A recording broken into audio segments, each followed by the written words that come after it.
Good morning all of you. आज का video उन सभी के लिए बहुत ही बेनिफिशियल है जो एज ए स्टूडेंट कोई भी कॉम्पिटिटिव एग्ज़ाम दे रहे हैं या फिर अपने जो है किसी भी कोर्स की या स्टडी की प्रिपरेशन कर रहे हैं, जैसे पीजी या यूजी। सबसे पहले जो कॉम्पिटिटिव एग्ज़ाम है उन स्टूडेंट को बताना चाहूँगी कि कुछ ऐसे स्टूडेंट हैं जो काफ़ी सालों से तैयारी कर रहे हैं और लेकिन जो है मात्र जो है 1 या 2 नंबर की वजह से वो रह जाते हैं। तो उनके लिए जो है ये ज़्यादा तकलीफ़ देने वाली बात हो जाती है कि यार मैंने इतनी पढ़ाई की थी लेकिन हर बार मैं 1-2 नंबर से रह जाता हूँ या रह जाती हूँ। तो ऐसे स्टूडेंट को निराश नहीं होना है। उन्हें क्या करना है कि उनकी तैयारी के अंदर कहीं न कहीं कोई कमी ज़रूर रही है, उसे वो कंप्लीट करे। यानी फिर से उस जो है अपनी जिस स्टडी में वो कंटिन्यू है या जो भी जो एग्ज़ाम की वो प्रिपरेशन कर रहे हैं, उसमें क्या है, जो पहले जो तैयारी कर रहा था उससे डबल एफर्ट से जो है ना अपना पूरी कोशिश जो है वो लगा के उसमें देखे और उसमें ये देखे कि क्या जो मैंने जो प्रिपरेशन की थी उसमें से क्या जो मुझे समझ नहीं आ रहा और क्या जो है ना मेरे को जो है ना अभी मेरे को रिकॉल नहीं हो रहा है, कौन कौन से टॉपिक्स मैं भूल रहा था या भूल रही थी। तो सबसे पहले जो है ना आपको एक लिस्ट बनानी है।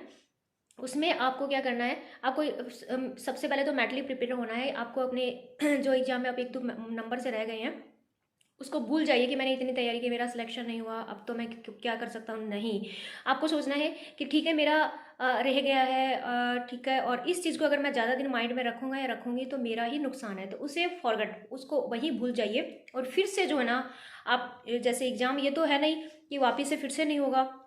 और आप दूसरे एग्ज़ाम की भी तैयारी कीजिए ना।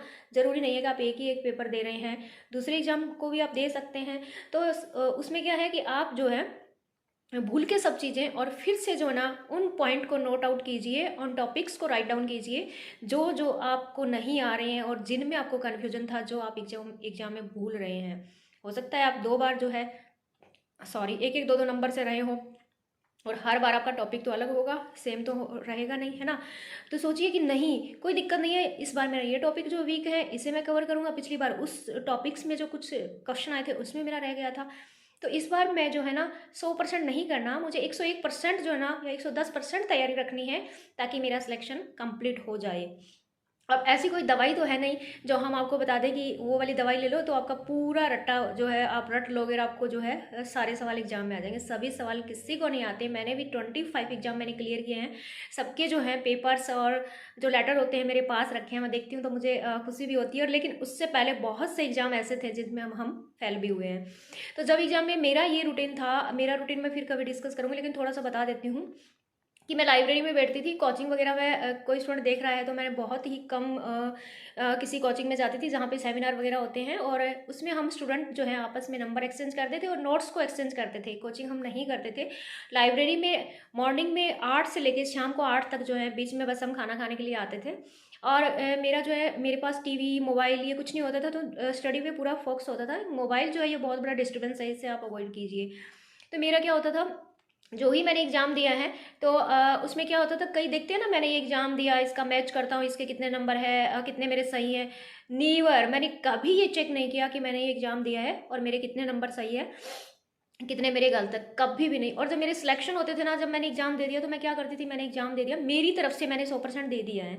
अब मुझे नहीं पता मेरा सिलेक्शन होगा या नहीं होगा, लेकिन है ना स्टार्टिंग में तो ये होता था एग्जाम दिया और उसके बाद दूसरे एग्जाम की स्टडी, मतलब पता ही नहीं है कि क्या एग्जाम दे दिया, कब रिजल्ट आ गया, कोई मैटर नहीं है।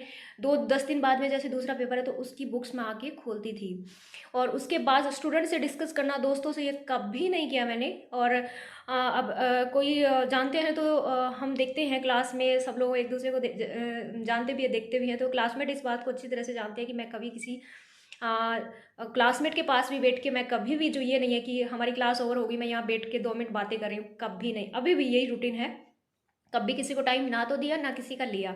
तो इसमें ये है कि बातें करना, स्टूडेंट से डिस्कस करना आपस में, तेरे कितने ठीक है, इसमें हमारा टाइम वेस्ट होता है। और कोई मत बताओ इसका रिजल्ट क्या होगा, आप डिस्कस करें उसका क्या रिजल्ट है, कोई भी रिजल्ट नहीं है ना। तो आप बजाय जो है डिस्कस करने के, जिस पेपर को आपने दिया उसके बाद दूसरे एग्जाम की तैयारी कीजिए, क्योंकि आपने आप कंपटीशन एग्जाम की तैयारी कर रहे हैं। ये तो है नहीं कि आप एक ही एक चीज़ का जो है एग्जाम दे रहे हैं, ये फिर अलग बात है। आप एक ही एक पेपर जो है जैसे सेकंड ग्रेड ही तैयारी कर रहे हैं तो उसमें जो है आपको लग सकता है कि 2-3 साल लगेंगे, क्योंकि आप एक एग्ज़ाम दे रहे हैं। और मैं क्या करती थी, मैं सारे बैंक के सारे पेपर देती थी और सब में भगवान की दुआ से मेरा सिलेक्शन भी हुआ है। तो है ना, जैसे हम एक एग्ज़ाम दे देते, 10 आते ही दूसरे की तैयारी करते, 10 दिन बाद में दूसरा होता था, फिर हम उसको दे दिया, उसको नहीं देखते थे। क्योंकि ये होता था, आज से 5 ईयर बिफोर क्या होता था कि जो भी हमारा सिलेक्शन होता था हमारे घर पे लेटर आता था। और हम जैसे सीटेट के एग्ज़ाम थे, तो सीटेट मेरा 4 बार क्लियर है। रीट आरटेट जो है ये भी मेरा 5 से 4-5 बार, 4 तो मुझे याद है, 5 बार क्लियर है। फिर रीट भी आ गया था, वो भी मैंने क्लियर किया था। और ये जो सीटेट के जो एग्ज़ाम होते थे, स्टार्टिंग का फर्स्ट जो है ना, मैं बताना चाहूँ कि मेरे बहुत कम, मैं क्या बताऊँ उसको, मैं हैदराबाद थी, I was doing something in Hyderabad, EFL English and foreign language university से। तो उसमें है ना, वहाँ मैंने एग्ज़ाम दिया था। तो मतलब मेरे को ये नहीं पता कि हिंदी आ गई, इंग्लिश आ गई, तो दोनों पेपर में से क्या करना है। ये बहुत पुरानी बात है। बहुत ये आई थिंक 7-8 ईयर बिफोर की बात है। तो है ना, उस टाइम मैं फर्स्ट टाइम दे रही थी, तो हमें है ना पता नहीं होता। तो एक एग्ज़ाम दिया, दूसरा, फिर मेरे को ये हुआ कि दूसरा देंगे तो हमें क्लियर हो जाएगा। पैटर्न पता लग गया, तो एग्ज़ाम भी क्लियर हो गया। तो सबसे पहले आपको क्या करना है, माइंड को सेट करना है। आजकल स्टूडेंट के लिए जो ना, मैं एक काउंसलिंग, एज ए काउंसलिंग, तो बड़ा कोई हमारा जो है वो नहीं है, क्या बताऊँ, बड़ा कॉलेज या ऐसा कोई प्रोग्राम नहीं है। लेकिन मैं सैटरडे संडे जो है ना, स्टूडेंट की जो भी प्रॉब्लम होती है उससे मैं कांटेक्ट करती हूँ। जिसका फ़ोन आता है वो मुझे पहले मैसेज करता है। तो उसके बाद मैं ये कहती हूँ कि सबसे पहले जो है आज के टाइम में स्टूडेंट का क्या हो गया है कि मेंटली प्रिपेयर होना बहुत ज़रूरी है। क्योंकि डिप्रेशन में जा रहे हैं हम, डिप्रेशन में नहीं जाना है। अगर आपका सिलेक्शन नहीं होता, सपोज करो कि मैंने बताया कि आपको टॉपिक नोट करना है, उसके बाद आपको जो है क्या करना है, आपको उस टॉपिक के बेस पे उसे क्लियर करना है। आपको अपनी किताबों को छान लेना है, और पुराने पेपर हैं वो भी आप सोल्व कीजिए। यार बहुत सारे क्वेश्चन पेपर आते हैं मार्केट में, वो आप लाइए, है ना। सबसे पहले क्वेश्चन पेपर लाइए, और उसके बाद कैसे हम स्टार्टिंग में तैयारी करते हैं, ये मेरा एक अलग वीडियो, उसमें आप देख सकते हैं। लेकिन है ना, जो 1-2 नंबर से रह रहा है उसको क्या करना है, फिर से बता रही हूँ, उसको अपने टॉपिक को नोट डाउन करना है, उसे रीड आउट करना है। और बाहर की दुनिया से हमें कोई मतलब नहीं है, उसे 6 मत देना है अपने टॉपिक को। 1 से 2 बार जो है वो अपने सारे टॉपिक को रिवाइज कर लेगा, तो उसे कोई दिक्कत नहीं आएगी। और अगर वो ऐसा नहीं करता, उससे याद नहीं हो रहा, तो उसकी मेमोरी कह रही है कि मेरे को याद नहीं हो रहा, तो वो क्या करेगा, लिख लिख के प्रैक्टिस कीजिए, मोबाइल से दूरी बनाइए। और मैं क्या करती थी, बहुत छोटी थी जब मैं BA कर रही थी, तो मेरी बहन जो थी, सिस्टर थी, और बहुत छोटी थी, और उसको क्या करती थी, मैं उसको बुक दे के मैं खाना बनाती थी। क्योंकि हम घर में काम भी करते हैं, तो मैं खाना बनाती थी, बहुत छोटे टाइम से ही मैं बनाती थी उस टाइम। क्यों, तो क्या करती थी, उसको मैं मेरी बुक देती थी, और उसको पॉइंट जो है ना, एज ए पॉइंट पॉइंट मैं उसको नोट, वो मेरे से सुनती थी उस टाइम को भी। तो इस तरह से हमने स्ट्रगल देखा है ना, कि हमारे पास खाना बनाते बनाते भी हमारे पास टाइम नहीं होता था। बचपन में ही खाना बना के हम जैसे रहते थे, अलग बात है वो। तो उस टाइम हमारे पास इतना, तो आज आपके पास इतनी फैसिलिटी है, आपके पास यूट्यूब है, आपके पास सब कुछ है, आप किसी से भी कांटेक्ट कर सकते हैं। तो आपके पास बहुत कुछ है, आप बहुत कुछ कर सकते हैं। लेकिन डिप्रेस नहीं होना है, और रिवाइज कीजिए, टॉपिक कीजिए, टॉपिक को लिखिए, और बार बार उसे प्रैक्टिस कीजिए। क्योंकि practice makes the man perfect, बिना प्रैक्टिस के कुछ नहीं होने वाला। 1-2 बार आपने किताबें पढ़ ली, दैट इज़ नॉट जो है इनफ नहीं है। और मैं सारे क्वेश्चन पेपर देखती थी, और उसके बाद मेरा, कभी मैं बताऊंगी कि मैं कैसे करती थी। लेकिन है ना, यस, होली दिवाली फेस्टिवल कभी भी सेलिब्रेट नहीं किया, आज भी। और तो इस टाइप से जो है ना, बहुत सेक्रीफाई करना पड़ता है, ऐसे सिलेक्शन नहीं होता। और एक बात और बोलना चाहूँगी, कभी भी एक एग्जाम की प्रिपरेशन मत कीजिए। वो अलग बात है कि आप चाहते हैं कि मेरा इसमें होना ही चाहिए, होएगा, होगा, नहीं होगा तो फिर आप क्या करेंगे। तो मैं हमेशा अपने साइड में ऑप्शन लेके चलती थी, कि कभी भी, जैसे मैं UPSC कर रही, तो मैं RS भी दे रही थी, और उसके साथ मेरा जो सिलेक्शन सेंटर में हुआ, तो वो अलग बात है। लेकिन हम जो है ना, कि एक चीज़ को लेके चलेंगे तो फिर हमारे पास ऑप्शन ही नहीं होता, हम क्या करेंगे। इसलिए मैं स्टूडेंट को जो IAS की तैयारी करें, उनको मैं बोलती हूँ कि प्लीज़ आप PG कीजिए, ताकि आपके पास नेट या लेक्चरशिप का जो आपके पास ऑप्शन रहे। और नाम नहीं लूँगी, कुछ ऐसे स्टूडेंट भी हैं जो नहीं मानते हैं, ओनली सिर्फ UPSC करते हैं, उसके बाद उनके पास कोई ऑप्शन ही नहीं होता है, तो फिर वो क्या होते हैं, डिप्रेस्ड हो जाते हैं। तो ऐसा नहीं होना है, ऑप्शन ज़रूर रखिए लाइफ में। और अगर एक चीज़, एक दरवाज़ा बंद हो जाता है, अगर हमारे घर का कोई भी एक दरवाज़ा बंद हो जाता है, तो हम वहाँ से नहीं निकल सकते। हो सपोज कीजिए कि वो बंद ही है, हमें नहीं निकल सकते, तो हम कोई ऑप्शन ढूंढेंगे ना, कि हमें इससे बाहर तो निकलना है। तो इसी टाइप से जो है, स्टार्टिंग में ही ऑप्शन रखेंगे। हम 2 दरवाजे बनाएंगे तो कोई प्रॉब्लम होगी नहीं ना, तो स्टार्टिंग में ऑप्शन लेके चलिए ना। और कोई PhD है, कुछ है, तो अगर गवर्नमेंट नहीं मिल रहा तो प्राइवेट काम भी कीजिए ना। मैं ये नहीं कह रही कि आप गवर्नमेंट की तैयारी कीजिए, मैं आज हर एक स्टूडेंट को बोल रही हूँ कि गवर्नमेंट जॉब बहुत कम हो गई है। लेकिन यस, अगर आप सीरियसली प्रिपरेशन कर रहे हैं, और 6 मंथ आप सीरियसली कर रहे हैं, आपको जो है किसी की नेगेटिव पॉजिटिव बातें आपको नहीं सुननी है, आप अपने काम में मस्त हैं, आपको याद हो रहा है, सब कुछ हो रहा है, तो 6 मंथ में एक नहीं, आपके 10 एग्ज़ाम क्लियर हो गए और मैंने किए हैं। तो इसके बाद लेकिन मैं कभी नहीं सुनती थी मेरा सिलेक्शन क्या, और जब फाइनली जब 1 साल 2 साल के बाद जब एग्ज़ाम हम देने लगे तो घर पे कोई लेटर आने लगे ना, ये पास है पास है, तो मुझे ये होता था कि मुझे इतना कॉन्फिडेंस हो गया कि तो मैं पास ही हूँ इस पेपर में भी, इसमें। और देती इसलिए थी कि मैं इंटरव्यू में आरएस के इंटरव्यू में रह गई थी, 19वीं रैंक थी बहुत अच्छी, तो उसमें जब मैं रही ना और फिर मैं पीआर और मीडिया का इंटरव्यू भी दिया है, सब देख रहे हैं उसमें, को पता होगा, लेक्चरशिप के भी इंटरव्यू दिए हैं। तो उसमें ना जब हम जब रह जाते हैं ना तो ऐसे होता है, फिर 2-3 बार इंटरव्यू में रह जाते हैं ना, 5-6, फिर ऐसे होता है कि यार फाइनल सिलेक्शन कब होगा, वो हम कब देखेंगे, मतलब जब फिर मेरे को लगने लगा जब हाथ में सैलरी नहीं आई ना, फिर एक बार मैं डॉक्यूमेंट में भी रह गई थी। तो हम कहते हैं कि जब हमारे हाथ में सैलरी नहीं होती ना, तब तक मैं ये मानने लगी कि सिलेक्शन नहीं है। और उससे पहले 1 साल तक जो भी टेस्ट होते थे पास होते, मैं मिठाई खिलाती थी, मेरा हो गया, ये हो गया। तो बातों में नहीं बहना है, क्योंकि जो जो फेज़ मैंने फेस किया था उसको मैं अभी नहीं चाहती कि कोई स्टूडेंट जो है उसको रिपीट करे। तो वीडियो लंबा लंबा बन रहा है, ज़्यादा जो है यहाँ पे डिस्कस नहीं करूँगी।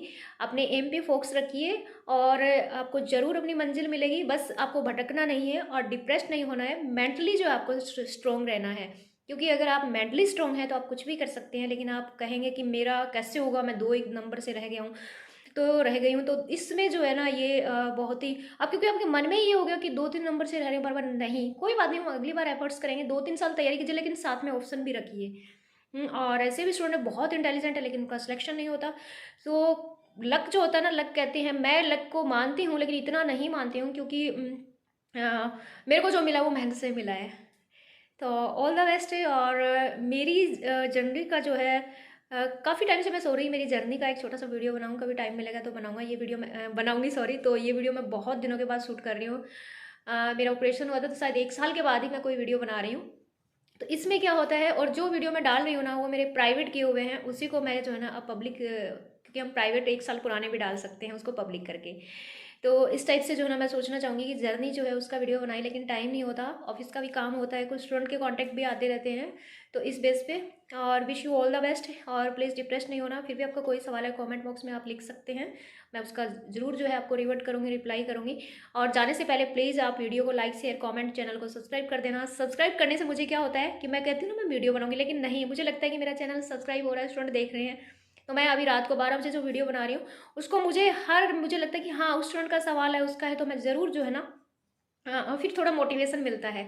जैसे हम बाहर जाते हैं, हमारी कोई प्रशंसा कर देता है तो हमें खुशी होती है ना, उसी तरह से जो है ना हम यहाँ बैठ के 12-1 बजे जब वीडियो बनाते हैं, और ये स्पेशल एक सवाल जब आता है तो मैं नहीं बनाती, कम से कम 15-20 सवाल जब सेम आ जाते हैं ना, तो मैं सोचती हूँ कि बनाऊँ।